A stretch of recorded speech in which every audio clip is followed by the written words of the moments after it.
بسم الله الرحمن الرحيم الحمد لله رب العالمين الرحمن الرحيم مالك يوم الدين إياك نعبد وإياك نستعين. அன்பிற்கினிய சகோதர சகோதரிகளே, தமிழ்நாடு தௌஹீத் ஜமாத் தஞ்சை வடக்கு மாவட்டத்தின் சார்பாக ஏற்பாடு செய்யப்பட்டிருக்கக்கூடிய செயல் வீரர்கள், செயல் வீராங்கனைகள் இந்த ஒருங்கிணைப்பு கூட்டத்திலே எது தியாகம் என்கின்ற தலைப்பின் கீழ் ஒரு சில செய்திகளை நாம் அறிந்து கொள்ள இருக்கிறோம். இந்த தலைப்புக்கான காரணம் என்ன? அல்லாஹுடைய மாபெரும் பேரருளால் இந்த ஏகத்துவ கொள்கையை, தவ்ஹீது கொள்கையை ஏற்றுக்கொண்டிருக்கிற நாம் அனைவரும் இதை தஞ்சை வடக்கு மாவட்டத்தில் இருக்கக்கூடிய எல்லா மூலை முடுக்குகளிலும் லட்சோப லட்ச இஸ்லாமியர்களுக்கும் இந்த கொள்கையை, இந்த ஏகத்துவ செய்தியை கொண்டு போய் சேர்க்க வேண்டும் என்பதற்காக தஞ்சை வடக்கு மாவட்டத்தின் சார்பாக தவ்ஹீது எழுச்சி மாநாடு இன்ஷா அல்லாஹ் வரக்கூடிய ஜூன் 22 நடைபெற இருக்கிறது. இந்த மாநாட்டிற்காக நாம் எல்லாம் களமிறங்கி நம்மளுடைய முகலாக்களிலே, நம்மளுடைய பகுதியிலே இருக்கக்கூடிய மார்க்கம் அறியாத இன்னும் எத்தனையோ சகோதர சகோதரிகள் இருந்து கொண்டு இருக்கிறார்கள். அவர்களை அணுகி அவர்களிடத்திலே இந்த ஏகத்துவ கொள்கையை, தவ்ஹீது கொள்கையை எடுத்து சொல்லி அவர்களை இந்த கொள்கையின் பக்கமும் மிக குறிப்பாக இந்த தவ்ஹீது எழுச்சி மாநாட்டிற்கும் அழைத்து வர வேண்டும். அப்ப இதற்காக நாம் அனைவரும் களமிறங்க வேண்டும். பல்வேறு அர்ப்பணிப்புகளை நாம் செய்ய வேண்டும். நம்மளுடைய வாழ்க்கையிலே தியாகம் வர வேண்டும். இதையெல்லாம் உள்ளடக்கி தான் என்ன செஞ்சிருக்காங்க, எது தியாகம் என்கின்ற தலைப்பின் கீழே சில செய்திகளை நாம் தொகுத்து சொல்ல இருக்கிறோம். அன்பார்ந்த சகோதர சகோதரிகளே, அல்லாஹு ரப்புல் ஆலமீன் தன்னுடைய திருமறை குர்ஆன்ல சொல்லும் பொழுது உனஃபா லில்லாஹி, அல்லாஹு பேசுகிறான். தன்னுடைய திருமறை குர்ஆன்ல அல்லாஹு சொல்லி தருகிறான், அல்லாஹ்வுக்காக என்ன செய்யணுமா, நாம் அர்ப்பணிக்க வேண்டும். அதோடு மாத்திரம் இல்லாமல் அல்லாஹ்வுக்கு இணை கற்பிக்கிற அந்த காரியத்தை செய்யக்கூடாது என்கின்ற ஒரு அடிப்படை விஷயத்தை அல்லாஹ் இந்த வசனத்தில் நமக்கு சொல்லி தருகிறான். அல்லாஹ்வுடைய அருளை கொண்டு இணை வைப்பின் பக்கம் நாம் செல்ல மாட்டோம். ஏன்னா நம்ம விளங்கி வந்திருக்கணும்ல, இந்த ஏகத்துவ கொள்கையின் சிறப்பே அதுதானுங்க. அதை நாம் விளங்கி வைத்திருக்கிறோம். அல்லாஹ்வுடைய அருளை கொண்டு இறைவனுடைய நாட்டத்தினால் கண்டிப்பாக இணை வைப்பின் பக்கம் கூட, அந்த சாயலின் பக்கம் கூட நாம் செல்ல மாட்டோம். இதுல சொல்லக்கூடிய இன்னொரு முக்கியமான விஷயம் என்ன, நீங்கள் அல்லாஹ்வுக்காக அர்ப்பணிக்க வேண்டும். எப்படி இறைவன் நம்மை நோன்பு நோக்க வேண்டும் என்று சொல்கிறானோ, எப்படி 5 நேரம் தொழ வேண்டும் என்று அல்லாஹ் கட்டளையிடுகின்றானோ, இன்னும் மற்ற பிற அமல்களை நீங்கள் ஆர்வமாக செய்ய வேண்டும் என்று அல்லாஹ் எப்படி நமக்கு பாடம் நடத்துகிறானோ திருமறை குர்ஆன் வாயிலாக, அதுபோன்று அல்லாஹ் பேசுகிறான், அல்லாஹ்வுக்காக நீங்கள் அர்ப்பணிக்க வேண்டும். இந்த அடிப்படையை தான் நம்ம தெளிவா உள்ளத்துல வாங்கணுங்க. இது படைத்த இறைவன் தன்னுடைய திருமறை குர்ஆன் வாயிலாக இறை நம்பிக்கையாளர்களுக்கு அல்லாஹ் இடுகின்ற கட்டளை. அல்லாஹ் நம் மீது சுமத்திருக்கிற அந்த பொறுப்பை செய்வதற்கு நம் அனைவருடைய வாழ்க்கையிலும் அர்ப்பணிப்பு வர வேண்டும் என்று அல்லாஹ் பேசுகிறான். இதை நம்ம முதல்ல இந்த அடிப்படையை நாம் உள்வாங்கிக் கொள்ள வேண்டும். நமக்கு இந்த செய்திகளை நாம் கேள்விப்படும் போது நம்ம எல்லாருக்குமே ஒரு சிந்தனை வரும், நாம நம்மளுடைய வாழ்க்கையிலே தியாகம் செய்யவே இல்லையா? அது என்னங்க, எது தியாகம் பேர் வச்சிருக்கிறாங்க தலைப்புக்கு? நாங்க தியாகம் செய்யலையா? நாங்க அர்ப்பணிக்கலையா? எங்களுடைய முகலாக்களிலே, எங்களுடைய பகுதியிலே நாங்கள் எல்லாம் தியாகம் செய்யாமல், அர்ப்பணிக்காமல் தவ்ஹீது கொள்கை வந்து விட்டதா, ஏகத்துவ கொள்கை வந்து விட்டதா அப்படின்னு ஒரு கேள்வி நிச்சயமாக நம் அனைவருக்கும் எழும்பும்.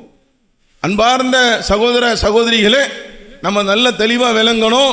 இந்த ஏகத்துவ கொள்கையை நாம் அனைவரும் ஏற்றுக்கொண்ட நாளிலிருந்து அல்லாஹ்வுடைய அருளை கொண்டு நம்மளால் இயன்ற அளவு நாம அர்ப்பணிப்பும் தியாகமும் செய்து கொண்டேதான் இருக்கிறோம், மறுப்பதற்கு அல்ல.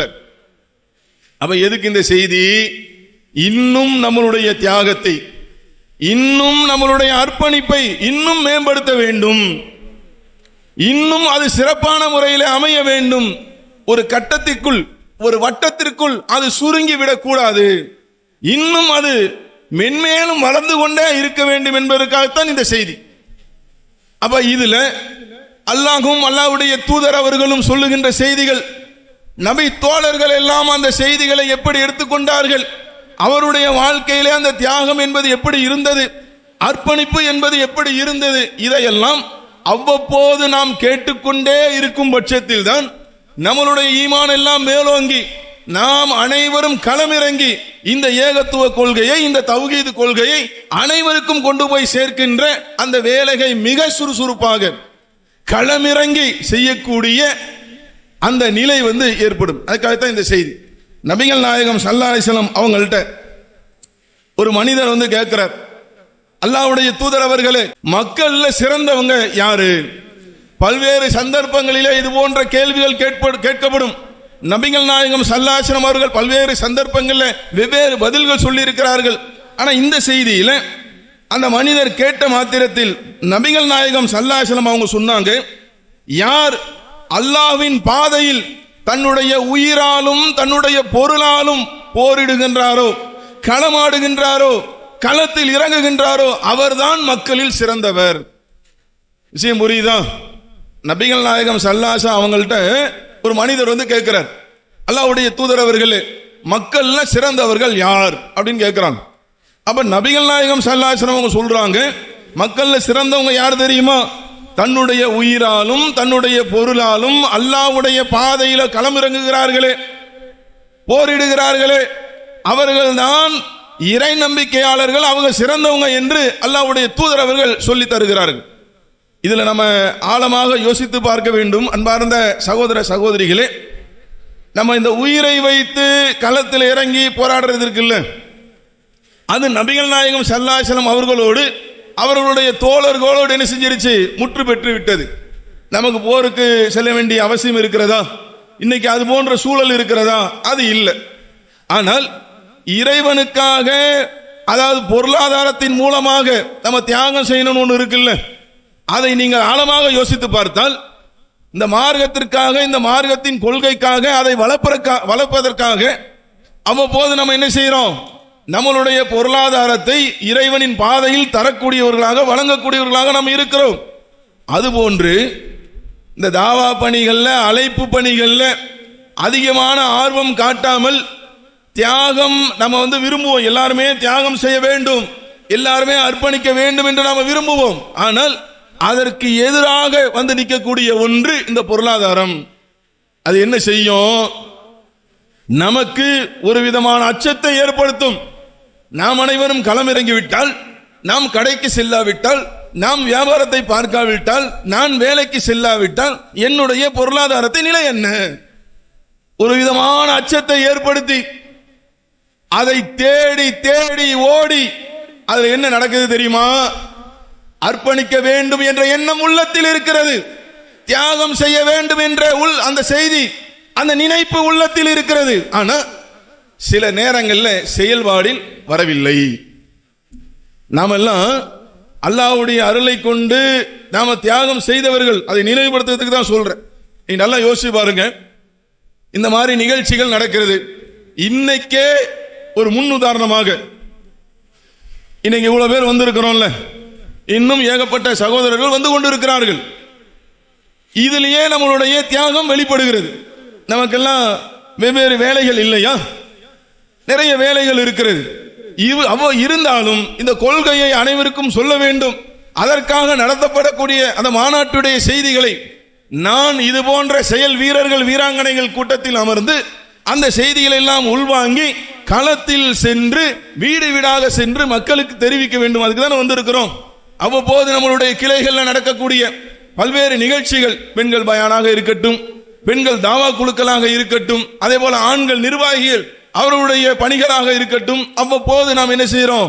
நம்மளுடைய தியாகங்களை நாம் செய்து கொண்டிருக்கிறோம். இதுக்கு மிக முக்கியமா ஒரு உதாரணம் சொல்லணும்னாங்க, அந்த நிகழ்ச்சிக்கு நாங்கள் வந்திருந்தோம். என்னது? அழகிய முன்மாதிரி இப்ராஹிம் அலைஹிஸ்ஸலாம் 10 மாத செயல் திட்டம் எடுத்தோமா? அதுல ஒரு மாதம் இப்ராஹிம் நபி அவர்களுடைய இளமை பருவம் அப்படின்ற ஒரு தலைப்பின் கீழே இளைஞர்கள இருக்கக்கூடிய அந்த போதை பழக்கங்கள் அதை விழிப்புணர்வு ஏற்படுத்த வேண்டும் என்பதற்காக நம்மளுடைய மாவட்டத்தின் சார்பாக எல்லா இடத்துலையும் நடந்துச்சு. ஆனா மிக முக்கியமாக கோடிட்டு நாம சொல்ல வேண்டிய மிக முக்கியமான ஒரு நிகழ்வு தஞ்சை வடக்கு மாவட்டத்தின் சார்பாக மிகப்பெரிய இந்த மது போதை ஒழிப்பு பேரணி நடைபெற்றது. அல்லாஹ்வுடைய அருளினால் பேரருளினால் மக்கள் சாறை சாறையாக பங்கெடுத்துக் கொண்டே இருந்தார்கள், வந்து கொண்டே இருந்தார்கள். யோசித்து பாருங்கள், இதெல்லாம் நம்ம தியாகம் செய்யாம வந்துச்சா? நம்மளாம் அர்ப்பணிக்காம தான் வந்துச்சா? தியாகம் செய்கிறோம், அர்ப்பணிக்கிறோம், களத்தில் இறங்கிறோம், மக்களை கூட்டினோம். அதனுடைய விளைவுதான் அத்தனை மக்கள், பல ஆயிரக்கணக்கான மக்கள் அந்த பேரணியில் பங்கெடுத்தார்கள். அப்போ இது போன்று இந்த செய்திகளை சுட்டி காட்டுவதற்கு என்ன காரணம் அப்படின்னா, நமக்கு இது தேவைப்படுதுங்க. அவ்வப்போது இந்த பேட்டரி சார்ஜ் இறங்குது பார்த்தீங்களா, எல்லாருக்கும் இல்லை. ஒரு சில பேருக்கு இந்த நல்ல செல்போன் இருக்கும்ல, ஒரு வாரத்துக்கு கூட சார்ஜ் இருக்கும் பாருங்க, அப்படிப்பட்ட நபர்களும் நம்ம உண்டு. ஒரு சில செல்போன் ஒரு நாளைக்கு தான் நிக்குது பார்த்தீங்களா, அப்படிப்பட்ட நபர்களும் நம்ம உண்டு. மனிதர்கள் பலவிதம். அப்போது நமக்கு இந்த சார்ஜ் என்பது தேவைப்பட்டு கொண்டே இருக்கிறது. செல்போனுக்கு தான் நம்ம பிளக சொருகி அந்த சுவிட்சை ஆன் பண்ணணும்.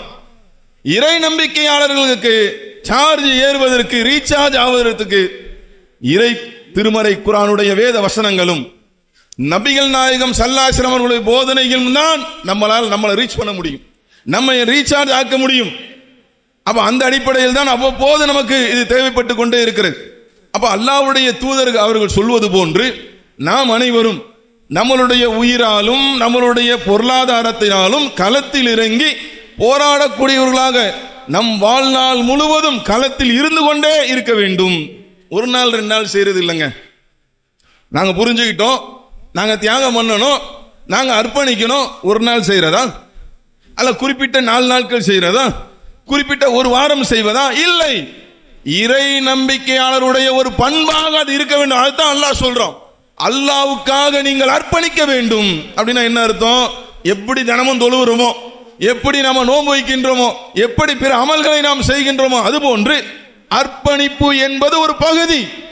எல்லா நேரங்களிலும் ஈமான் கொண்ட இறை நம்பிக்கையாளர்களிடத்தில் அது வந்து கொண்டே இருக்க வேண்டும். அந்த அடிப்படையில் நம்ம என்ன செய்யணும்? களம் இறங்க வேண்டும். இப்ப நம்ம தலைப்புக்குள்ள நம்ம செய்தியை நாம அறிந்து கொள்ள இருக்கிறோம். என்ன செய்தி? இப்ப எது தியாகம் அப்படிதான் தலைப்பு. இதெல்லாம் முன்னாடி நாம செய்கின்ற தியாகங்கள், அர்ப்பணிப்புகள், அதெல்லாம் நம்ம கோடிட்டு காட்டி இருக்கிறோம். இதுல அல்லாஹ் ரப்பல் ஆலமீன் தன்னுடைய திருமறை குர்ஆன்ல சொல்லி தருகிறான். அல்லாஹ் எப்படி பேசுறான்? அல்லாஹ்வுடைய திருப்தியை விரும்பி தம்மையே அர்ப்பணித்துக் கொண்டவர்களும் மனிதர்கள் உள்ளவர்கள். அல்லாஹ் எப்படி ஒரு பீடிகை போடுறான் பாருங்க, அழகான ஒரு வசனம். அல்லாஹ்வின் திருப்தியை விரும்பி தம்மையே அர்ப்பணித்துக் கொள்ளக்கூடியவர்களும் மனிதர்களில் இருக்கிறார்கள் அப்படின்னு அல்லாஹ் சொல்றான். விஷயம் என்னன்னு புரியுதா? மனிதர்கள்ல தன்னுடைய காசை தியாகம் பண்றது, தன்னுடைய உடல் ஆரோக்கியம் இருக்கு இல்லையா, அதை தியாகம் பண்றது. களத்தில் இறங்கி ஒர்க் பண்ணும்போது உடல் ரீதி பல நேரத்தில் டயர்ட் ஏற்படுறதுல அது மாதிரி. இவங்க எப்படிப்பட்டவங்க அப்படின்னா அல்லாஹ்வுக்காக தன்னையே அர்ப்பணித்து கொள்வார்கள் என்பதாக அல்லாஹ் சொல்லுகிறான். இப்ப இதை எப்படி நாம புரிந்து கொள்வது? எங்க போகணும் அப்படின்னா, நபிகள் நாயகம் ஸல்லல்லாஹு அலைஹி வஸல்லம் அவங்க காலத்துல பல்வேறு போர்கள் நடந்திருக்குங்க. இதுல முத்தாய்ப்பாக சில செய்திகளை நாம் அறிந்து கொண்டால் நம்மளுடைய இறையச்சம் மேலோங்குவதற்கும், நம்மளுடைய செயல்பாடுகள் செம்மையாவதற்கும், அர்ப்பணிப்புகள் தொடர்வதற்கும், தியாகங்கள் நிறைந்து வழிவதற்கும் இந்த செய்திகள் வழிவகுக்கிறது. அல்லாஹ் திருமறை குர்ஆன்ல சொல்லிட்டானா, தங்களையே அர்ப்பணித்துக் கொள்கிறார்கள் அப்படின்னு சொல்றானா. எப்படி என்ன நடக்குது அப்படின்னு பாத்தீங்கன்னா, நபிகள் நாயகம் ஸல்லல்லாஹு அலைஹி வஸல்லம் அவருடைய காலத்தில் பல போர்கள் நடக்கிறது. மிக குறிப்பாக முஅத்தா என்று சொல்லக்கூடிய ஒரு போருங்க. இதெல்லாம் ரொம்ப ஆழமா யோசிக்க வேண்டிய செய்திங்க. மிக முக்கியமாக நாம் அனைவரும் பல்வேறு நேரங்களை ஒதுக்கிவிட்டு, பல்வேறு வேலைகளை ஒதுக்கிவிட்டு இந்த நேரத்தில் இந்த நிகழ்ச்சியில பங்கெடுக்கணும் வந்திருக்கிறோம். இங்க வரும்போது அவ்வப்போது என்ன ஆகும்? நம்மை வழிகெடுப்பதற்கு நம்ம எல்லாருக்கும் தான் இங்க மேடையில் உள்ளவங்களா இருந்தாலும், பேசக்கூடிய நானா இருந்தாலும், அமர்ந்திருக்கக்கூடிய நீங்களா இருந்தாலும், நம்மை எல்லாம் வழிகெடுப்பதற்கே சைத்தான் ஒருத்தன் இருக்கிறான். அவன் என்ன செய்வான் அப்படின்னா, நம்மளுடைய நோக்கத்தை டைவர்ட் பண்றது அவனுடைய மிக முக்கியமான வேலை. வீட்டில இருந்து நீங்க வேன்ல கிளம்பி வந்துட்டா நான் உங்களை கேட்க விட்டுருவேனா? குர்ஆன் வசனத்தை உங்களுடைய உள்ளத்துல நான் பதிய விட்டுருவேனா? ஹதீஸுகளை நீங்க செவிம் எடுத்துருவீங்களா? உங்களை நான் விட மாட்டேன். நான் அந்த பக்கம் இந்த பக்கம் உங்களை டைவர்ட் பண்ணுவேன். அங்க பார்த்தா அவங்க புதுசா வந்திருப்பாங்க, இங்க பார்த்தா இவங்க வந்திருப்பாங்க, அங்க பார்த்தா அந்த அம்மா ஒரு புது சால் போட்டு வந்திருப்பாங்க, பின்னாடி பார்த்தா இன்னொருத்தர் வந்திருப்பாங்க. எல்லாரையும் குறித்து நம்மளுடைய சிந்தனை அதை நோக்கி செல்லக்கூடிய ஒன்றாக சைத்தான் மாற்றி விடக்கூடாது.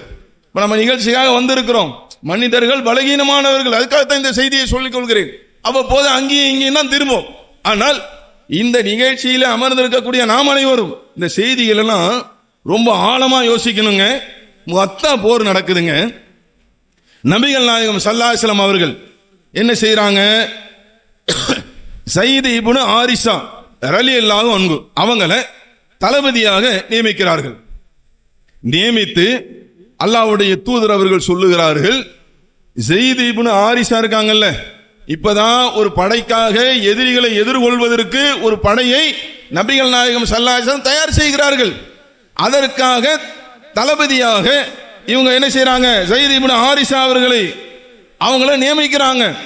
அந்த நேரத்தில் சொல்றாங்க, ஸைத் கொல்லப்பட்டால் ஜாபர் பின் அபு தாலிப் ரலியல்லாஹு அன்ஹு அவங்க தலைமை ஏற்கட்டும். நல்ல ஆழமா யோசிச்சு பாருங்க. அதனுடைய தொடர்ச்சியாக நபிகள் நாயகம் ஸல்லல்லாஹு அலைஹி வஸல்லம் அவங்க சொல்றாங்க, ஜாபிர் அவங்க கொல்லப்பட்டால் அப்துல்லா இப்னு ரவாஹா ரலியல்லாஹு அன்ஹு அவங்க தலைமை ஏற்கட்டும் என்பதாக அல்லாஹ்வுடைய தூதர் சொல்றாங்க. போர் இன்னும் தொடங்கல. அங்க அந்த மக்களுக்கு என்ன நம்பிக்கை இருந்தது நம்ம எல்லாருக்குமே தெரியும். போருக்கு சென்றால் ஒன்று வெற்றி, எதிரிகளை ஓடவிட்டு வெற்றி பெறுவது, இல்லை என்றால் வீர மரணம், அல்லாஹ்விடத்தில் ஷஹீத் அந்தஸ்தை பெற்று தரக்கூடிய வீர மரணம். இது நம்ம எல்லாருமே தெரிந்து வைத்திருக்கிறோம். அந்த மக்களும் அதை புரிந்திருந்தார்கள்.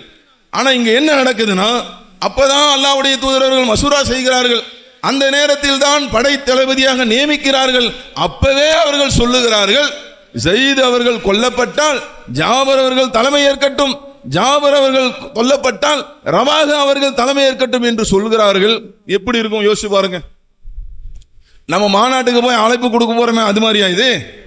இல்ல மத்த நிகழ்ச்சிக்கு நம்ம போய் அழைப்பு கொடுக்கிறோமே அது மாதிரியா? இங்கே உயிரே போகிறது. அது இல்லாமல் பேசப்படக்கூடிய சபையில் தான் அந்த தோழர்கள் எல்லாம் அமர்ந்திருக்கிறார்கள்.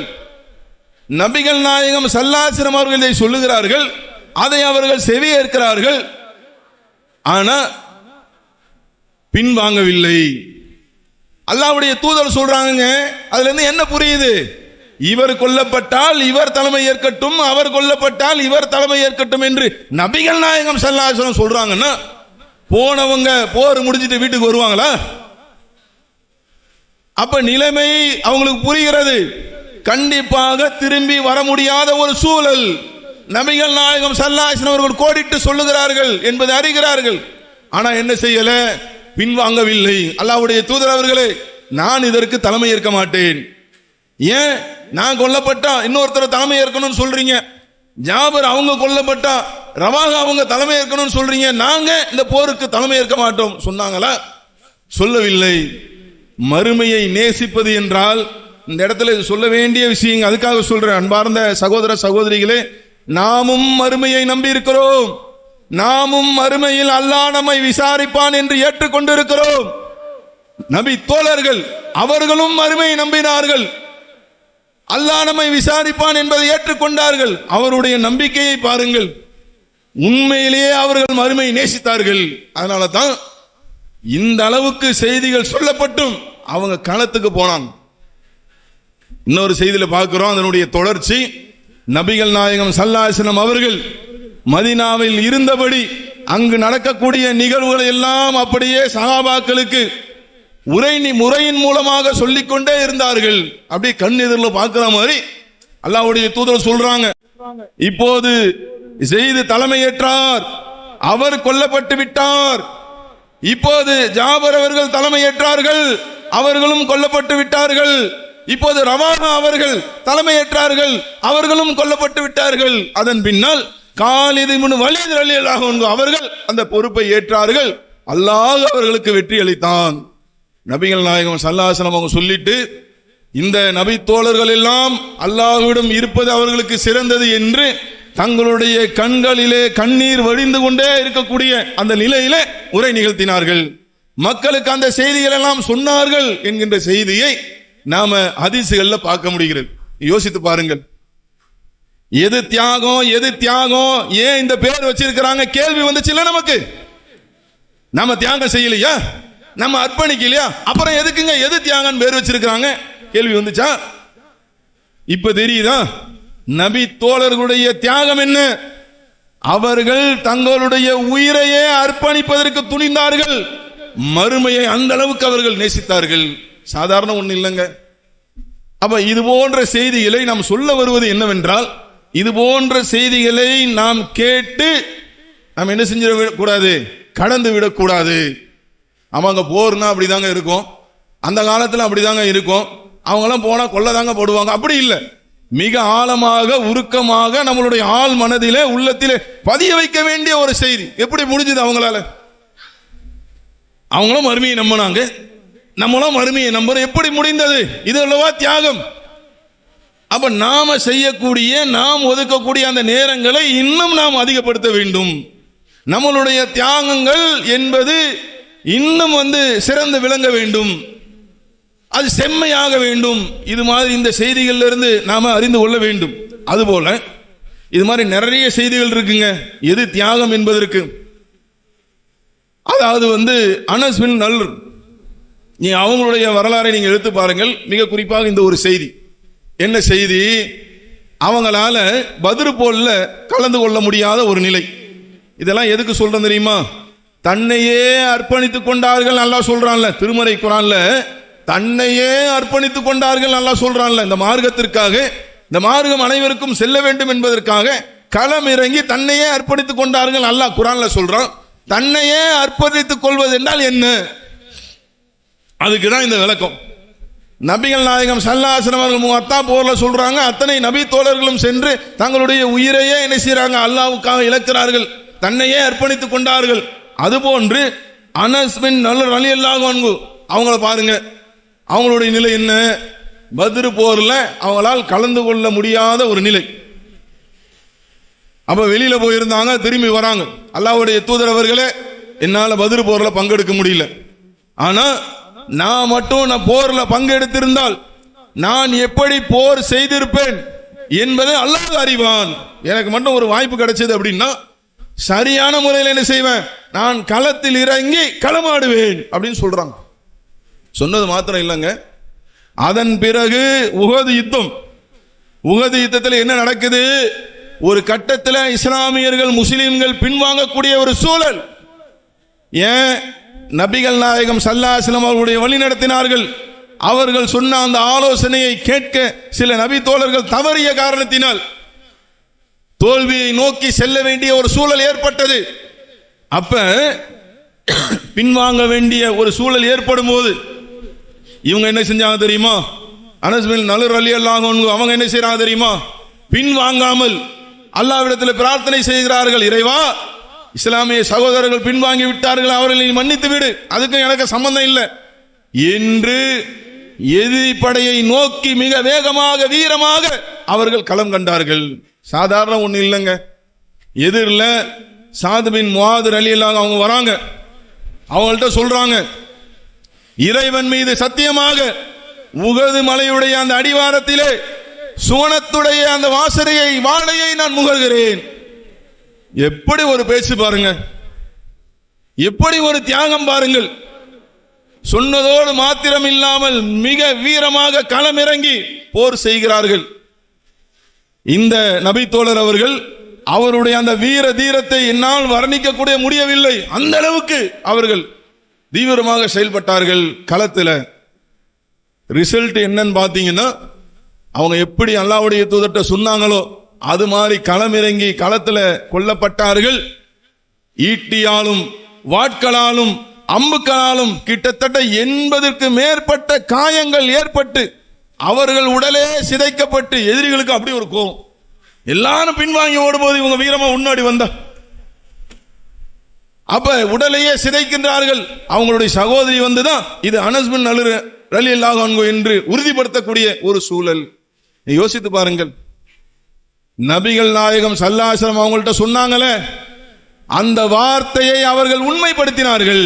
நமக்கும் உண்டு இது போன்ற சந்தர்ப்பங்கள்ல, பல்வேறு அவைகள்ல, பல்வேறு சபைகள்ல நமக்கும் இந்த எண்ணம் ஏற்படும். கண்டிப்பா இந்த நடக்கக்கூடிய மாநாட்டில் என்னுடைய பகுதியில் இருந்து, என்னுடைய முகல்லாவில் இருந்து ஏராளமான இஸ்லாமியர்களை, முஸ்லீம்களை நான் அழைத்து வர வேண்டும். மாவட்டம் கேட்பாங்க, நீங்க சொல்லுவீங்க, நாங்கள் 1000 பேரை அழைத்து வருகிறோம், நாங்கள் 2000 பேர்களை அழைத்து வருகிறோம். சொன்னா செய்யணுமே, அதுக்கு பாடம் இதுல இருக்கு. செய்வோம் நம்ம, அதே செய்தான் தான் நம்மை நாம் சொன்ன அந்த சொல்லை பிறல செய்து அதுல ஒரு விதமான பலகீனத்தை ஏற்படுத்தி பின்னோக்கி செல்வதற்கு சைத்தான் முனைகிறானே, அந்த மாதிரி நேரங்களில் நம்ம இதை நினைத்து பார்க்க வேண்டும். ஒவ்வொன்றும் நம்ம ஆழமா பதிய வைக்க வேண்டிய ஒரு செய்திங்க. அனஸ் பின் நலுர் சொன்னாங்களா, அல்லாஹ்வுடைய தூதரவர்களே, இந்த பத்ர் போரில் என்னால் பங்கெடுக்க முடியவில்லை, ஆனால் மறுபடி ஒரு வாய்ப்பு கிடைத்தால் நான் எப்படி போர் செய்வேன் என்பதை அல்லாஹ் அறிந்து கொள்வான் சொன்னாங்களா. சொன்ன மாதிரி செஞ்சு காட்டினாங்க. தன்னுடைய உயிரையை அந்த களத்தில் விட்டார்கள். உஹது மலையுடைய அந்த அடிவாரத்தில் சுவனத்துடைய அந்த வாடை எனக்கு நான் நுகர்கிறேன் என்று சொன்னார்கள். அப்ப இந்த மாதிரி தான் நாம் என்ன செய்யணும்? இதுவெல்லாம் எது தியாகம் என்பதற்கு பதிலுங்க. நம்ம கேட்கிறோம்ல, நம்ம உள்ளத்துல வருது இல்ல, இது போன்று அவர்களை போன்று நாமும் நம்மால் இயன்றவரை அந்த அளவுக்கு போக முடியுமா? அந்த அளவுக்கு எஸ்ட்ரீமா போக முடியுமா? அப்படி அல்ல, நம்மால் இயன்றவரை. இன்னைக்கு என்ன நிலைமை அப்படின்னாங்க, நம்மளுடைய தியாகத்திற்கு, நம்மளுடைய அர்ப்பணிப்புக்கு ஒரு அளவுகோலை நாம் ஏற்படுத்தி வைத்திருக்கிறோம். ஒரு நாளைக்கு தாவா பண்ணியாங்க ஒரு 1/4 மணி நேரங்க, ஒரு நாளைக்கு தாவா பண்ணியாங்க ஒரு 1/2 மணி நேரங்க, ஒரு நாளைக்கு தாவா பண்ணியாங்க ஒரு 1 மணி நேரங்க என்று நம்மை நாம் வரையறுத்து கொண்டு இருக்கிறோம். தேவைக்கு வரையறுப்பது ஒன்று, அதுல நமக்கு மாற்று கருத்து இல்லை. பல்வேறு வேலைகள் இருக்கும். பெண்களாக சகோதரிகளாக இருந்தால் அவங்க பிள்ளைகளை பராமரிக்க வேண்டிய தேவை, முதியோர்கள் இருந்தாங்கன்னா அவர்களை கவனிக்க வேண்டிய தேவை, இதெல்லாம் இருக்கும். அதே போல ஆண்கள் இருந்தாங்கன்னா தங்களுடைய வியாபாரத்தை, தங்களுடைய வேலைகளை கவனிக்க வேண்டிய தேவையும் இருக்கும். ஆனால் மிக சுருக்கமாக என்ன ஆகுதுன்னு பாத்தீங்கன்னா, அப்படியே சுருங்கி சுருங்கி வருதுங்க. ஒரு காலத்தில் களம் இறங்கி தியாகம் செய்தவர்கள், அர்ப்பணித்தவர்கள் டெவலப் ஆகணும் இல்லைங்க. உங்களுக்கு உதாரணம் ஒன்று சொல்ற பாருங்க. 2ஆம் கிளாஸ் ஒருத்தர் படிக்கிறாருங்க, படிச்சு நல்லா படிச்சு 3வது வரணும், 3வது படிச்சவர் 4வது வரணும், 4வது படித்தவர் 5வது வரணும். அப்படிதானே? நாமும் அப்படிதான் கொள்கையில் வந்து விட்டோம். பல மாதங்களாக, பல வருடங்களாக பல்வேறு பயான்களை கேட்கக்கூடியவர்களாக, நிர்வாகிகளாக, தாய்க்களாக, பெண் ஆணிமாக்களாக, பெண்கள் குழுக்கில் நம்ம தாவாக்கு செல்பவர்களாக அப்படியே போயிட்டே இருக்கிறோமா? இது மாதிரி வளர வளர இது 2ஆம் கிளாஸ்ல இருந்து 3வது போறது, 3வதுல இருந்து 4வது போறது, அப்படி வருதா? ரிசல்ட்டும் அது மாதிரி வரணும்ல, ரிசல்ட்டும் அதற்கு ஏற்றவாறு இருக்கணும்ல. தியாகமும் வளர வேண்டும், அர்ப்பணிப்பும் மிளிர வேண்டும், அப்படித்தானே? ஆனா சில இடங்கள்ல, சில பேர்கிட்ட, எல்லாரும் இல்ல, சில பேர்கிட்ட சில இடங்கள்ல நம்ம பார்க்கிறோம், அவரு காலம்தான் ஏறிட்டு போகுது. அத்தனை வருஷம் இத்தனை வருஷம் பேசுவாரு, நாங்க அப்படி நாங்க இப்படின்னு பேசுவாரு. அப்புறம் பார்த்தா அந்த அர்ப்பணிப்பும் தியாகமும் கொஞ்சம் கொஞ்சமா இறங்கி கால் அவர்ல நிக்கிறது, 10 நிமிஷம் நிக்கிறது. இன்னும் சில இடங்களில் தாவா பணியே நடக்காத இடங்கள்லாம் கூட இருக்கிறது. வேதனையா இல்ல மனசுக்கு? நம்மலாம் என்ன பாடம் படிச்சிருக்கிறோம்? அர்ப்பணிப்பு என்றால், தியாகம் என்றால் அல்லாஹ் எத்தனை குர்ஆன் வசனங்களில் சொல்லி தந்திருக்கிறான். நபிகள் நாயகம் ஸல்லல்லாஹு அலைஹி வஸல்லம் எப்படி நமக்கு போதித்து தந்திருக்கிறார்கள், நபி தோழர்கள் எல்லாம் எப்படி செய்து காட்டியிருக்கிறார்கள். இதையெல்லாம் படிப்பினையாக வைத்திருக்கக்கூடிய நாம் எப்படி அது மாதிரி செய்ய முடியும்? யோசிச்சு பாருங்க. அதை சரி செய்வதற்கு தான் இந்த செய்தி. அதோடு மாத்திரம் இல்லைங்க, இந்த அளவுக்கு தங்களுடைய உயிரையை கொடுப்பதற்கு துணிந்தார்களா? எந்த வேலை வந்தாலும் அதை தட்டி கழிப்பவர்களாக நபி தோழர்கள் இல்லை. வேலை வருதுன்னு வைங்க, எங்க இந்த மாதிரி தாவா பணி செய்யணும், களத்தில் இறங்கணும், மக்களை எல்லாம் திரட்டணும் என்றெல்லாம் வரும்பொழுது காரியங்களை சொல்லி சில பேர்ட்ட அது இருக்குங்க, காரணத்தை தேடுறது. வாங்க தாவா பணிக்கு போகணும், வாங்க அழைப்பு பணிக்கு போகணும், மக்களை திரட்டணும், இந்த ஏகத்துவ கொள்கையை சொல்லணும், தவ்ஹீத் கொள்கையை சொல்லணும் அப்படின்னா அந்த நேரத்தில் தான் காரணத்தை தேடுறது. என்னன்னு தெரியலையே, பாய் இன்னைக்கு ஃபோர்ஸா கூப்பிடுறாரு, என்னடா சொல்றது, இது சரியா? இது ஒரு இறை நம்பிக்கையாளருக்கு இது சரியாங்க? ஆனா நபி தோழர்கள் இருக்காங்கல்ல, அவங்க என்ன செய்ய மாட்டாங்க, எந்த விதமான காரணத்தையும் தேட மாட்டார்கள். நன்மை செய்யவில்லை என்றால் அதற்காக கண்ணீர் விட்டு அழுதார்கள். இதை நான் சொல்லல, அல்லாஹ் திருமறை குர்ஆன்ல சொல்லி தருகிறான். நபிகள் நாயகம் ஸல்லல்லாஹு அலைஹி வஸல்லம் அவர்களை பார்த்து இறைவன் பேசுகிறான், நபி அவர்களே, உங்களிடம் சில பேர் வந்தார்கள், போருக்கு செல்வதற்காக, அல்லாஹ்வுடைய பாதையிலே செல்வதற்காக வாகனம் கேட்டார்கள். ஆனால் அந்த சூழ்நிலையில், அன்றைய நிலையில் அல்லாஹ்வுடைய தூதர்ட்ட வாகனம் இல்லை. வாகனம் இல்லை என்று சொன்னதின் காரணத்தினால் அவர்கள் தங்கள் உள்ளமெல்லாம் வருத்தப்பட்டு கண்ணீர் விட்டு அவர்கள் அழுதார்கள். சாதாரண ஒன்று இல்லைங்க, இதெல்லாம் நமக்கு நிறைய படிப்பினை இருக்கிறது. நன்மையான விஷயங்கள் செய்ய தவறிவிட்டால் நம்ம எத்தனை பேர் கண்ணீர் விட்டு அழுது இருக்கிறோம். இன்னைக்கு கூட சில பேரால நம்மள நேரத்துக்கு வர முடியல, வருத்தம் வருதா, கவலை வருதா, ஏங்க அடுத்த நிகழ்ச்சிக்கு நான் முன்னாடியே வரணுங்க, அந்த எண்ணம் வருதா? யோசிச்சு பாருங்க. அதெல்லாம் வரணும். நபி தோழர்கள் எல்லாம் அப்படிதான் இருந்தார்கள். அல்லாஹ் குர்ஆன்ல சொல்லி தருகிறான், நன்மையான காரியங்கள் செய்யாமல் போய்விட்டால் அவங்க கண்ணீர் விட்டு அழுதாங்க. எங்களால் இந்த இறை பணிக்கு எதுவும் பொருளாதாரத்தை வழங்க முடியவில்லையே, அந்த பணியில் எங்களால் பங்கெடுக்க முடியவில்லையே என்று நினைத்து கவலைப்பட்டு துக்கப்பட்டு அதற்காக கண்ணீர் விட்டு அழுதார்கள். அப்போ அது மாதிரி தாங்க நம்மள்ட்டையும் வரணும். நம்மள்கிட்ட தியாகம், அர்ப்பணிப்பு, மேலோகம் வேண்டும் என்றால் இருக்கிறது, இல்லை என்று சொல்வதற்கு நான் வரவில்லை. அல்லாஹ்வுடைய அருளை கொண்டு நாம் அர்ப்பணிக்கிறோம், தியாகம் செய்கிறோம். இன்னும் மேலோங்குவதற்கு இதெல்லாம் நம்ம என்ன செய்யணும், உள்ளத்தில் நம்ம அசை போட வேண்டும். அப்ப அல்லாஹ் அது மாதிரி குர்ஆன்ல சொல்லி தரானா, அது மாதிரி நம்மளுடைய பண்புகளை என்ன செய்யணும், நாம வளர்த்து கொள்ள வேண்டும். நன்மையான காரியங்களா அதுக்கு சாக்கு போக்கு சொல்லக்கூடியவர்களாக, சாக்கு போக்கு சொல்வதற்கு தேடக்கூடியவர்களாக நாம் இருந்து விடக்கூடாது. ஆர்வமாக காலத்தை நோக்கி செல்லக்கூடியவர்களாக. ஏன்னா அல்லாஹ்வும் அல்லாஹ்வுடைய தூதருங்க நாம் செய்யக்கூடிய எந்த செயலாக இருந்தாலும் நன்மையை வாரி வாரி வழங்குகிறார்கள். அல்லாஹ் அளவற்ற அருளான், நிகரில்லா பேரன்புடையோன். அந்த இறைவன் எந்த அளவுக்கு நன்மையை வாரி தரான் தெரியுமா? நபிகள் நாயகம் ஸல்லல்லாஹு அலைஹி வஸல்லம் சொல்றாங்க, உங்கள் மூலியமாக ஒரே ஒருவர் நேர்வழி அடைந்து விட்டால் அவருக்கு அரபிகளுடைய சிறந்த செல்வமாக இருக்கக்கூடிய சிகப்பு ஒட்டகங்கள் இருக்கிறது, அதை விட சிறந்த கூலிகள் இருக்கிறது. எப்பேற்பட்ட வார்த்தை! நன்மை அதிகமா வேணும், நாம மறுமையில இறைவனுடைய விசாரணையில அதிகமான நன்மையை சுமந்து கொண்டு போய் சென்று நாம் வெற்றியடைய வேண்டும். அதுதானுங்க எல்லாருடைய ஆசை, அதுதானுங்க எல்லாருடைய எண்ணம். அதற்கு ஒரு வாய்ப்பாக இது போன்ற வாய்ப்புகளை நாம் பயன்படுத்த வேண்டும். அதே மாதிரி அல்லாஹ் குர்ஆன்ல சொல்லி தரானா, அதற்கு ஏற்றவாறு ஒரு சம்பவம் நடக்குதுங்க. என்ன சம்பவம்? ஒரு போர். நபிகள் நாயகம் ஸல்லல்லாஹு அலைஹி வஸல்லம் என்ன செய்றாங்க, மக்களை எல்லாம் அந்த போருக்கு தயார்படுத்துகிறார்கள். ஆனா நிலைமை என்ன தெரியுமா?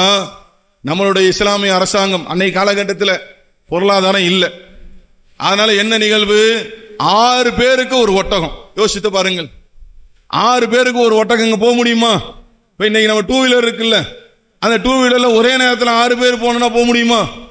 ஒட்டகத்திலே மிஞ்சி மிஞ்சி போனா அதிகமா 3 பேர் போகலாம். அப்ப 6 பேருக்கு ஒரு ஒட்டகம். அன்னைக்கு அதுதான் சூழல், வேணும்னு செய்யறதில்லை, அதுதான் சூழல். அப்ப என்ன நடக்குது? அதையும் நபி தோழர்கள் மனமு ஏற்றுக்கொண்டு களத்துல போறாங்க. போகும்போது என்ன நடக்குது தெரியுமா? 6 பேர் கண்டிப்பா போறதுக்கு ஒரு ஒட்டகத்துல வாய்ப்பு இல்லை. அப்ப முறை வைத்து செல்லுகிறார்கள். இவங்க 3 பேர் ஒட்டகத்துல வருவாங்க, 3 பேர் நடந்து வருவாங்க, அப்புறம் கொஞ்ச நேரத்தில் அவங்க ஒட்டகத்துல வருவாங்க, இன்னும் சில பேர் நடந்து வருவாங்க. கொஞ்ச நெஞ்சம் தூரம் இல்லைங்க. நடந்த நிகழ்வு என்ன தெரியுமா? அதை அறிவிக்கக்கூடிய அந்த தோழர் அறிவிக்கிறார்கள், நாங்கள் நடந்து நடந்து நடந்து எங்களுடைய பாதங்கள் எல்லாம் தேய்ந்து எங்களுடைய நகம் எல்லாம் கீழே விழுந்து ரத்தம் சொட்ட சொட்ட. யோசித்து பாருங்கள், இது தியாகம் அல்லவா? இதை நோக்கி நாம் முன்னேற வேண்டும் அல்லவா? நம்மளுடைய வாழ்க்கையிலும் இது வர வேண்டும் அல்லவா? யோசித்து பாருங்கள். ரிட்டர்ன் வந்தாங்களா?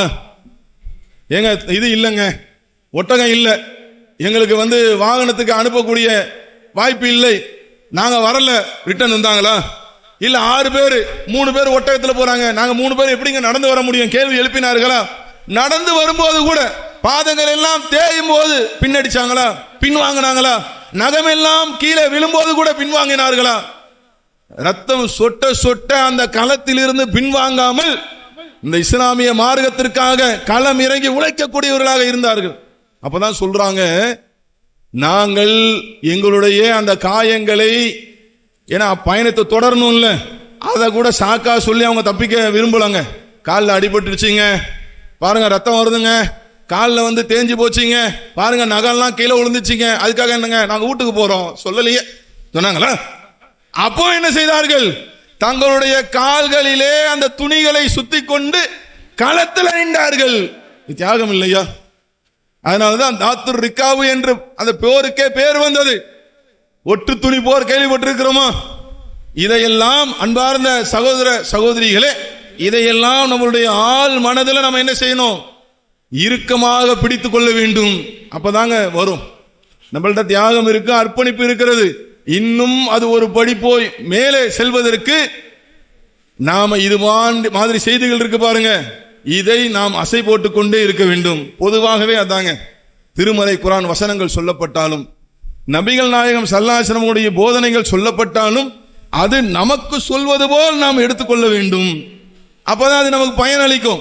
இத்தனை பேர் நம்ம வந்திருக்கிறோம் அல்லாஹ்வோட அருளை கொண்டு, இது ஒரு நிகழ்ச்சி மாதிரி நினைத்து கொண்டு வந்தோம், உரை நிகழ்த்தினார்கள், செய்திகளை சொன்னார்கள் என்பதை மட்டும் நாம் உள்வாங்கி கொண்டு என்ன சொன்னாங்கன்றதை சேர்த்து புரியணும்ல. ஒரு தலைப்பின் கீழ் பேசினார்கள், என்ன குர்ஆன் வசனம் சொல்லப்பட்டது, என்ன ஹதீசுகள் சொல்லப்பட்டது, அதுல என்ன படிப்பினை இருக்கிறது, இதை நாம் உள்ளத்தில் வாங்கினால்தான் நம்மளுடைய வாழ்க்கையில் மாற்றம் வரும், செயல்பாட்டில் மாற்றம் வரும். அப்படிதானே? அப்பதான் அர்ப்பணிப்பு வரும், அப்பதான் தியாகம் வரும், இன்னும் மேலோங்கும். இல்லை என்றால் ஒரு பயன் இல்லாமல் போய்விடக்கூடாது. அப்ப இதையெல்லாம் என்ன செய்யணும்? நம்ம கருத்தில் கொள்ள வேண்டும். அந்த மக்களுடைய நிலை எப்படி இருந்துச்சு தெரியுமா? நபி தோழர்களுடைய அந்த நிலை என்பது, ஒரு வசனம் இறங்குச்சுன்னு வைங்க, இந்த திருமறை குர்ஆன் வசனம் தன்னை தான் பார்த்து பேசுகிறது, அதை அப்படியே செயல்படுத்துவதற்கு முன் வருவார்கள். உதாரணமா திருமறை குர்ஆன்ல ஒரு வசனம் இருக்கிறது. என்ன வசனம்? அதாவது போருக்கு செல்லாமல், அல்லாஹ்வுடைய பாதையிலே களமிறங்கி போருக்கு செல்லாமல், தங்களுடைய உடலாலும் தங்களுடைய பொருளாலும் தியாகம் செய்யாமல் தங்களுடைய ஊர்களிலே தங்கியிருக்கிறார்களே, இவர்களும் அவர்களும் சமமில்லை அப்படின்னு ஒரு செய்தி அல்லாஹ்வுடைய திருமறை வேத வசனம் இறங்குகிறது. இத ஓதிட்டு இருக்கிறாங்க. இந்த செய்தியை கேட்டவுடனே ஓடோடி வர்றது யார் தெரியுமா? அப்துல்லா இப்னு உம்மி மக்தூம் ரலியல்லாஹு அன்ஹு. அவங்களுக்கு பார்வை கிடையாது, ஆனா செய்தி காதுல விழுந்துருச்சு. அல்லாஹ் சமம் இல்லை என்று சொல்லுகிறான். போருக்கு செல்பவர்களும் தங்களுடைய வீடுகளில் தங்கி ஊர்களில் இருக்கிறார்களே, அவர்களும் சமமில்லை என்று அல்லாஹ் சொல்லுகிறான். அல்லாஹ்வுடைய தூதர் அவர்களே, நான் என்னால் இயன்றால் நான் போருக்கு சென்று விடுவேன், எனக்கு அனுமதி கொடுங்க. அந்த சந்தர்ப்பத்தில் அந்த ஹதீஸை அறிவிக்கக்கூடிய நபி தோழர் சொல்லுகிறார்கள், அப்துல்லா இப்னு உம்மு மக்தூம் ரலியல்லாஹு அவங்க இந்த சொன்னவன அல்லாஹ்வுடைய தூதருக்கு செய்தி வந்தது. எந்த விதமான தடங்களும் இன்றி அந்த அல்லாஹ் என்ன செய்யறானா, அந்த வார்த்தையை இணைக்குகிறான். ஏன்? இது பொதுவாக எடுத்துக்கொண்டால் இவர் எப்படி ஆர்வமா வராரு பாருங்க. அதற்காக அல்லாஹ் என்ன செய்யறானா, ஏன்னா இவருக்கு ஒரு தடை இருக்குல்ல, இவருக்கு ஒரு தடங்கள் இருக்குல்ல, பார்வை தெரியவில்லை என்று அந்த செய்தி வந்தது மாத்திரத்தில் தான் இவங்க என்ன செஞ்சாங்க? அமைதி பெற்றார்கள். இல்லனா என்னங்க, அல்லாஹ்வுடைய தூதர்ட்ட அவங்க என்ன செஞ்சாங்க? நான் போருக்கு செல்கிறேன், அல்லாஹ் சமமில்லை என்று சொல்லுகிறான் என்று எவ்வளவு முனைப்போடு ஆர்வத்தோடு களத்துல வந்தாங்க பாருங்க. இன்னைக்கு நம்மள பல பேர் கண்ணு தெரியாத ஒரு தோழருங்க, உண்மையிலேயே உடம்பு சரியில்லைங்க, உண்மையிலேயே ஜுரம், உண்மையிலேயே உடம்பு முடியல, அது தனி. ஆனால் இந்த சாக்கு போக்குகளில் உள்ள ஒரு பகுதி என்ன தெரியுமா? இல்லாததை இருப்பது போன்று சொல்வது.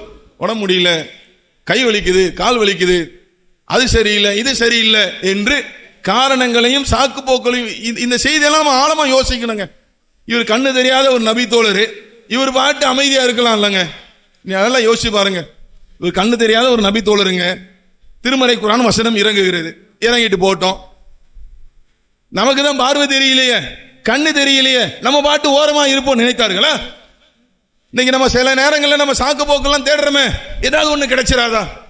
நம்ம போகாம இருப்பதற்கு, பணிகள் செய்யாமல் இருப்பதற்கு, தியாகம் செய்யாமல் இருப்பதற்கு ஒரு காரணத்தை தேடுறோமே. சில நேரங்கள்ல அவர் அந்த முடிவுக்கு வரல.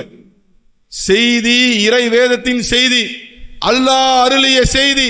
இந்த செய்தி தன்னுடைய காதில் விழுந்த மாத்திரத்தில் இறை தூதரை நோக்கி ஓடி வருகிறார்கள். அல்லாஹ்வுடைய தூதர் அவர்களே, நான் இதை செயல்படுத்த வேண்டும். எப்படி பாருங்க, இதெல்லாம் நம்ம என்ன செய்யணும்? அவ்வப்போது நாம் அசை போட்டு பார்க்க வேண்டிய செய்திகள். கண்ணு தெரியாத அந்த நபித்தோழரே களத்தில் இறங்கத்துக்கு அவ்வளவு முன் வந்தார்கள் என்று சொன்னால் அது போர்க்களம், இது தாவாக்களம். நாம களத்தில் இறங்குங்கள் என்று சொல்ல வந்திருப்பது தாவாக்களம். குறிப்பிட்ட நாட்கள் தான் இருக்கிறது, கையில ஒரு மாதம் தான் இருக்கிறது.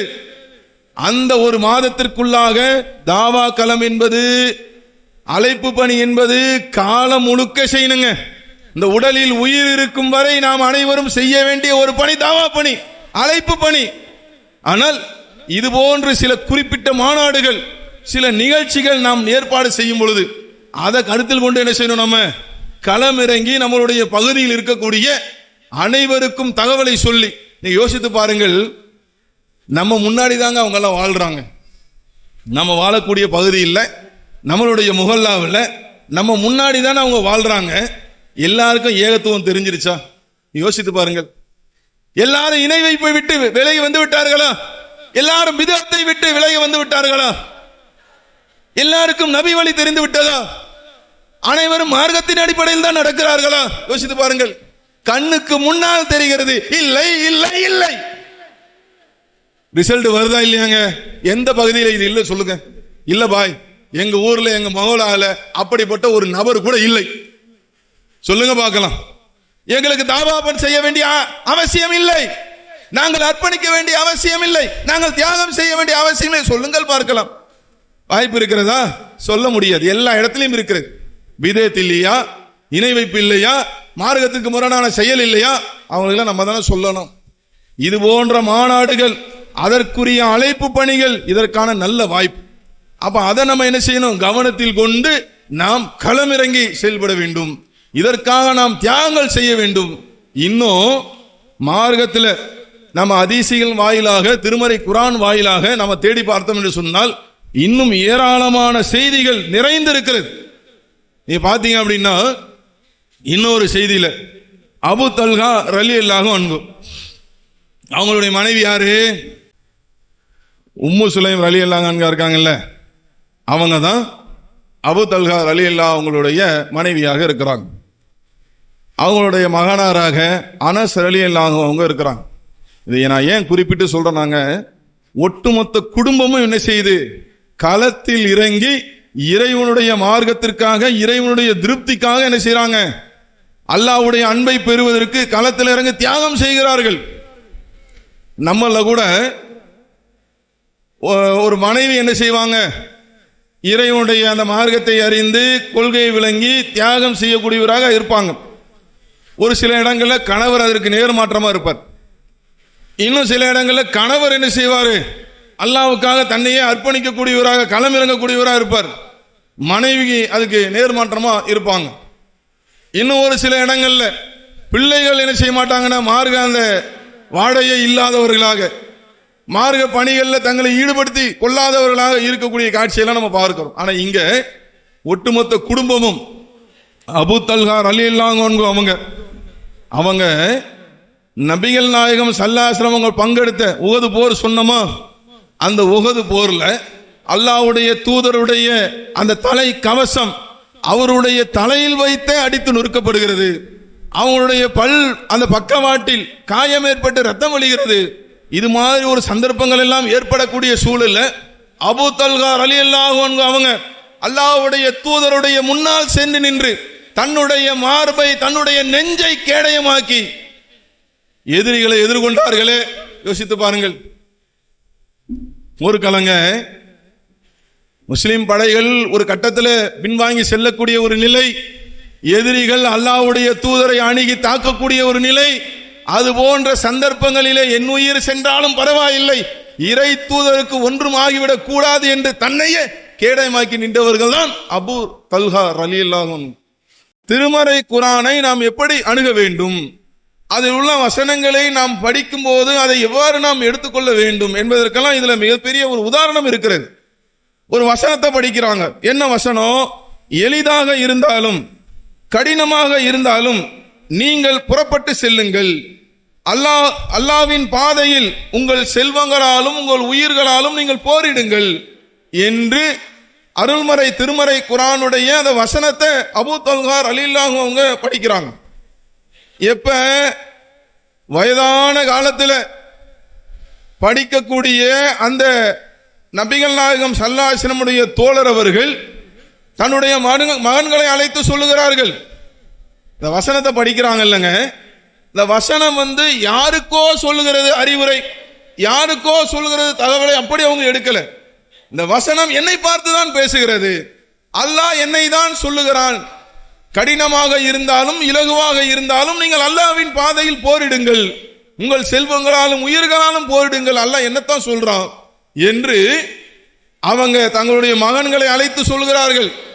நான் தற்போது நடக்கக்கூடிய அந்த போர்ல, அந்த காலகட்டத்தில் ஒரு போர் நடக்குது, நான் போர்ல கலந்து கொள்ள வேண்டும், அல்லாஹ்வுடைய திருமறை குர்ஆன் வசனம் அதை கட்டளையிடுகிறது, நான் செல்ல வேண்டும் என்று அபூ தல்ஹா ரலியல்லாஹு அன்ஹு வயதான காலத்தில் சொல்றாங்க. அப்ப மகன்லாம் கேட்கிறாங்க, நீங்க பல போர்க்களத்திலே நீங்கள் கலந்து கொண்டிருக்கிறீர்கள், அல்லாஹ்வுடைய தூதரோடு பல போர்க்களங்கள், அப்படி இருக்கும்போது இந்த வயதான காலத்தில் நீங்கள் செல்ல வேண்டுமா? ஆம், செல்ல வேண்டும். அல்லாஹ் எனக்கு கட்டளையிட்டு விட்டான், நீங்கள் போருக்கு செல்ல வேண்டிய அந்த ஏற்பாடுகளை செய்யுங்கள். அதே மாதிரி ஏற்பாடு செய்யப்படுகிறது. அவர்கள் புறப்பட்டு செல்லுகிறார்கள், கடல் மார்க்கமாக கப்பல் வழியாக கப்பல் மார்க்கமாக செல்லுகிறார்கள். அதிலேயே அவர்கள் உயிர் பிரிந்து விடுகிறது. ஒரு 6-7 நாள் கழிச்சு தான் என்ன செய்யறது, அவங்களுடைய உடல் அடக்கம் செய்யப்பட்டது என்கின்ற அந்த செய்தியை நம்ம பார்க்க முடிகிறது.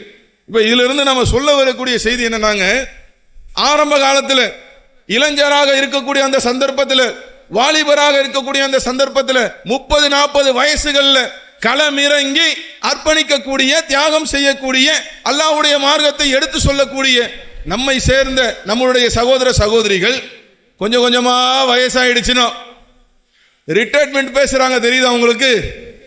அதுக்கு சரியான அடி இருக்குங்க. இதுல திருமறை குர்ஆன் வசனத்தை படித்து அபூ தல்ஹா ரலியல்லாஹு அன்ஹு எப்படி களத்தில் இறங்கினார்களோ, இதுக்கு வயது ஒரு தடை இல்லை. மார்க்க பணி செய்வதற்கு, அல்லாஹ்வின் மார்க்கத்தை நோக்கி அழைப்பதற்கு வயசு இருக்கா? இதுக்கு என்ன ரிட்டையர்மெண்ட் இருக்கா? 56 வயசு, 58 வயசு, 60 வயசு இதெல்லாம் சொல்லப்பட்டு இருக்கிறதா? இல்லை. இப்ப நம்மள பல பேர் சொல்றாங்கல்ல, நாங்கள் இத்தனை வருடமாக உழைத்து விட்டோம், நாங்கள் அத்தனை வருடமாக உழைத்து விட்டோம், நாங்கள் தியாகம் செய்து விட்டோம், நாங்கள் அர்ப்பணித்து விட்டோம், எங்களுடைய கடமை முடிந்து விட்டது. முடிஞ்சா?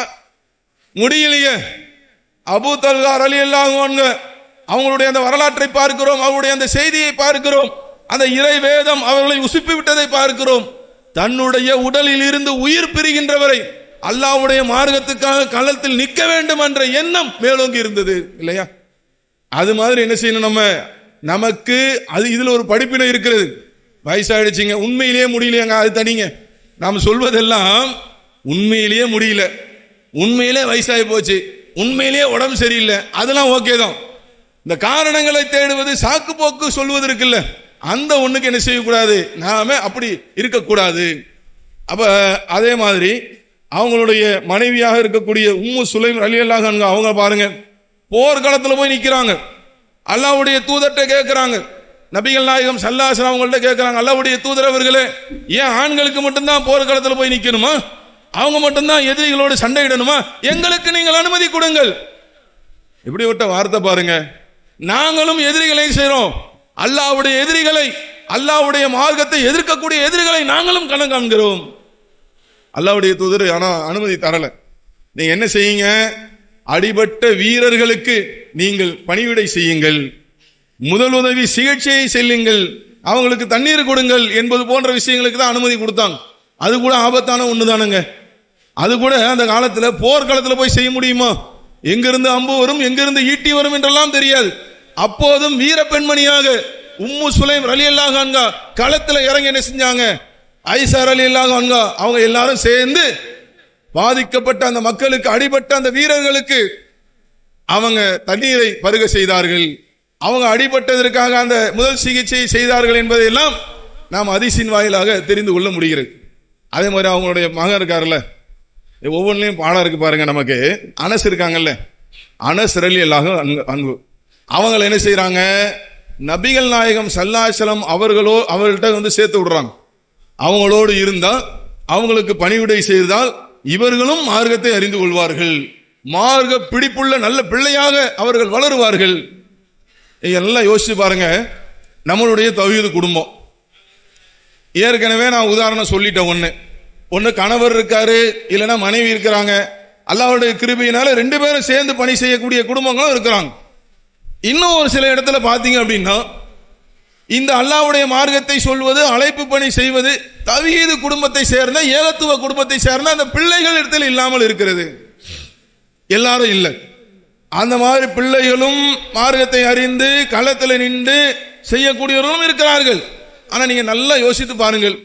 நீங்க நம்மளுடைய கிளைகள்ல, நம்மளுடைய முகல்லாக்கள்ல, நம்மளுடைய பகுதிகளை நீங்கள் சிந்தித்து பாருங்கள். இதுக்கு ஒரு உதாரணமா நீங்க எடுக்கிறதா இருந்தா, இளைஞர்கள் இருக்கிறார்களா?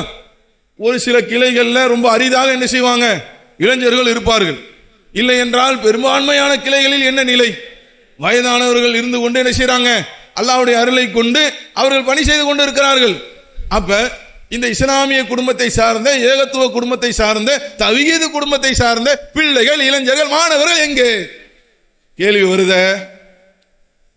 ஆனா அனஸ் ரலியல்லாஹு அவங்கள அவங்களுடைய தாயார் நபிகள் நாயகம் ஸல்லல்லாஹு அலைஹி வஸல்லம் அவங்கள்ட்ட கொண்டு போய் சேர்த்தாங்களே. இதையெல்லாம் நம்ம யோசிக்கணும். அப்ப நாமும் நம்மளுடைய குடும்பத்தாரும், கணவனாக இருந்தால் மனைவி, மனைவியாக இருந்தால் கணவன், தன்னுடைய பிள்ளைகள், ஒட்டுமொத்த குடும்பமும் ஏக இறைவனுடைய இந்த மார்க்கத்தை எடுத்து சொல்லக்கூடிய பணிகளில் தங்களை ஈடுபடுத்திக் கொள்ள வேண்டும், அதற்காக அர்ப்பணிக்க வேண்டும், அதற்காக தியாகம் செய்ய வேண்டும். அதுக்கு தாங்க இந்த செய்தி. அப்ப அன்பார்ந்த சகோதர சகோதரிகளே, நம்ம உரையுடைய இறுதி பகுதிக்கு வந்து விட்டோம்.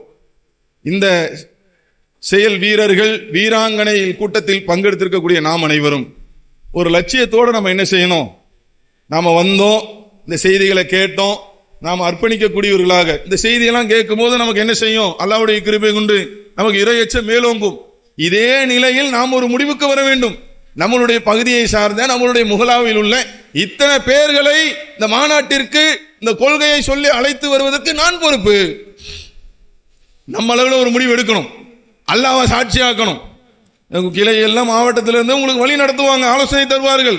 ஆனால் நாம் இறைவனை அஞ்சியவர்களாக, இத்தனை பேருக்கு என்னுடைய இந்த தெருவில் உள்ளவர்கள் மார்க்கம் தெரியாமல் இருக்கிறார்கள், இந்த பக்கத்தில் உள்ளவங்க ஏகத்துவ கொள்கை அறியாமல் தெரியாமல் இருக்கிறார்கள், தௌஹீதை விளங்காமல் இருக்கிறார்கள். இத்தனை பேருக்கும் நான் மார்க்கத்தை சொல்லி அல்லாஹ்வுடைய அருளை கொண்டு இந்த மாநாட்டிற்கு, தௌஹீது எழுச்சி மாநாட்டிற்கு அழைத்து வரக்கூடிய அந்த பணியை நான் செய்வேன். அப்ப இதுதான் நமக்கு இதிலிருந்து கிடைக்க வேண்டிய அந்த ரிசல்ட். அப்ப அதற்காக நம்மளுடைய நேரத்தை ஒதுக்கி அர்ப்பணித்து தியாகம் செய்து நாம் செய்து கொண்டிருக்கிறோம். இன்னும் கூடுதலாக நம்மளுடைய நேரங்களை திட்டமிட்டு இன்னும் கூடுதலாக நான் நேரம் ஒதுக்குவேன், இன்னும் கூடுதலாக இறைப்பணியை செய்வேன், இன்னும் கூடுதலாக தியாகம் செய்வேன், நான் அர்ப்பணிப்பேன். அல்லாஹ்வுடைய மார்க்கத்தை நோக்கி நான் அனைவரையும் அழைத்து வருவேன். மிக குறிப்பாக இந்த மாநாட்டிற்கு நான் மக்களை அழைத்து வருவேன் என்கின்ற அந்த உறுதிமொழியோடு நாம் இந்த செய்திகளை செவியேற்று அதை செயல்படுத்தக்கூடிய அந்த நல்ல பாக்கியத்தை அல்லாஹ் ரப்பல் ஆலமீன் எனக்கும் உங்களுக்கும் வழங்க வேண்டும் என்ற பிரார்த்தனையோடு என்னுடைய உரையை நிறைவு செய்கிறேன். வாஹிர் தவானா அல்ஹம்துலில்லாஹி ரப்பில் ஆலமீன். அஸ்ஸலாமு அலைக்கும் வரஹ்மத்துல்லாஹி வபரகாத்துஹு.